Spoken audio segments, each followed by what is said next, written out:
Greetings, everyone, on an absolutely wonderful, gorgeous coffee shop Thursday. Now, I realize that some of you aren't gathering in coffee shops yet. Maybe what you're doing is you're going down to Tim Hortons, grabbing a big container of coffee from them, along with some Timbits, sitting in someone's driveway where you're nice and socially distanced. Can we just say physically distant? Okay, because socially means that we're ignoring each other, and we're not. We're gathering together, but we're doing it safely. We're doing it safely. And for those who don't know what Timbits are, they're kind of like little donut holes, all right? Well, you're gathered together, however, and whatever is safe and wherever you're able to do it, and you're talking about church and what we do on church on a Sunday morning. And someone brings up, why is it that we usually sing a psalm every Sunday?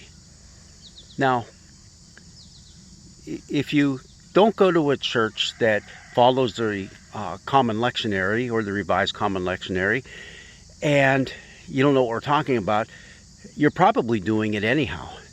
You're probably singing a song or two that's based on a psalm. Why do we do that? We want to show our connection to the Hebrew Scriptures, that's part of our heritage as Christians as well. It's not just for the Jewish people, it's for us as well. Okay, so this week it's Psalm 85. Now if you look at the Psalms, you have a little subscript underneath a lot of those Psalms. And this particular Psalm has the subscript to the chief musician. Okay, that makes sense because you had a music leader. The Psalms were written as part of the corporate worship of the people.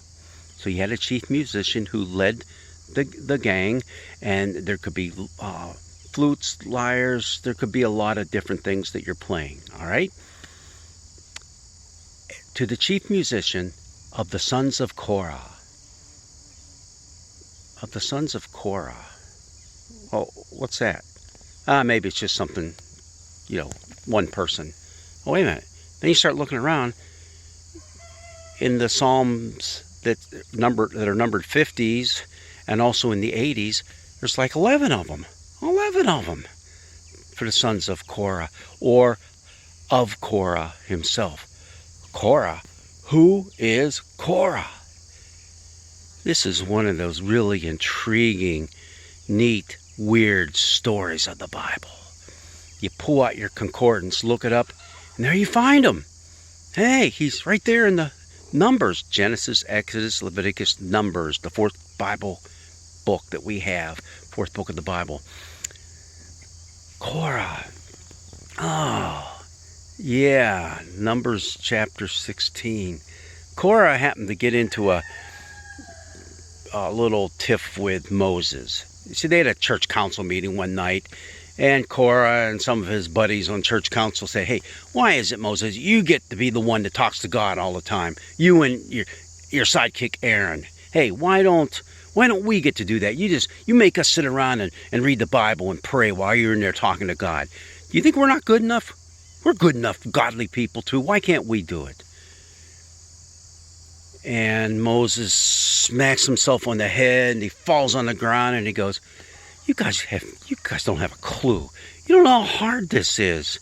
I mean, everybody gripes and groans at you and complains and makes you take all those complaints to God. You think this is easy stuff to do? Korah said, we're just as good as you are. Why can't we do it? Moses goes, oh, Lord God. All right, here's what we're going to do. Get your little thing that you put your coals into, your little sensors, and then take it out to the tent of meeting, lay them out there, put incense on them, meet me there, and we're going to let God decide this. All right? So they do that. Only when Moses gets there, there's not only Korah there, he got a few of his other buddies there as well. And, well, it says the whole assembly of Israel was there. What? That's a lot of people. And he's got them all riled up. Korah has. we're just as good as you are, Moses, blah, blah, blah, blah, blah, blah, all this, that, and the other. And Moses says, look, I told you to meet me here. That's what you did. We're going to settle this once and for all. We'll let God decide. And I'm telling you right now, if this isn't a job for me to do, to be speaking to God, and it's something you can do, then I'll tell you what, none of you are going to die a weird death. You're all going to die a natural death. But if I'm wrong, that's how you will eventually die. But otherwise, right now, this ground is just going to open up and swallow you up. And guess what happens? The ground opens up and swallows up Korah and his whole family, his whole tribe. They go right down into the pit, into Sheol. Oh my goodness. And then some of the people are saying, this can't be. And they start running away. Let's get out of here before it happens to us. And God strikes down with a fire 250 of the other men who had been there, who were part of the gang that Korah had led, and they die. Weird. And then the story's not ending there, because the next day some of the people gather again against Moses and say, look what you just did. You just killed some of our buddies. What's that all about? And Moses said, you better get out of here fast. And they do, but they start flopping over dead of the plague. They get this plague and they're dying. And finally, God instructs Moses, go out there with incense and scatter it amongst the people so that they might live. And that's what they did, and the plague ended. But not before 14,700 people had died.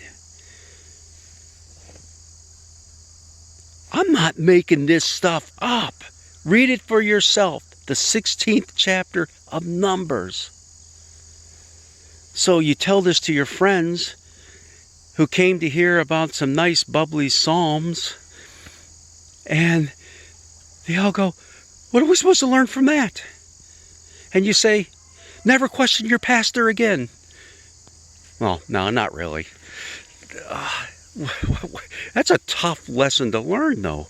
It was time and time again, the people of Moses, that Moses was leading out of Egypt, had complained about God and complained to him and did all kind of crazy stuff. And we see that they were corrected by God through a series of punishments, and this was just one of them.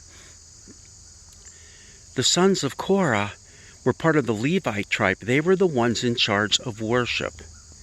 And what you'll see now is later on, when the Psalms were written down, some of them are dedicated to these sons of Korah. And whether some of them still lived on and didn't get swallowed up by the earth, we'll never know.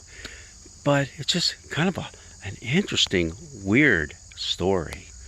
Now, what's not so weird is the Psalm 85 itself. And just to give you a little hint, it's a psalm that talks about God's incredible love and forgiveness for us. And the beginning of it, they're praising the fact that God has hidden their sins and just kind of pushed them aside. And then it moves into another part where, God, are you going to be mad at us forever? As if maybe he hadn't forgiven their sins? Or maybe now they were sinning again and they're being punished? Who knows? It's a psalm that talks about how God, once again, doesn't give up on us. It is our God who's a loving, caring, and forgiving God. Mercy and justice come together. Truth and righteousness. I think it says something about them kissing one another. See, they kind of make it look like they're just a bunch of four old pals coming together. But they come together for our benefit, for our good, to give us hope, peace, comfort, and forgiveness. Oh, the sons of Korah. Read up on it. Interesting story. Good stuff. Weird stuff from the Bible. God's blessings be with you on this grand and glorious day.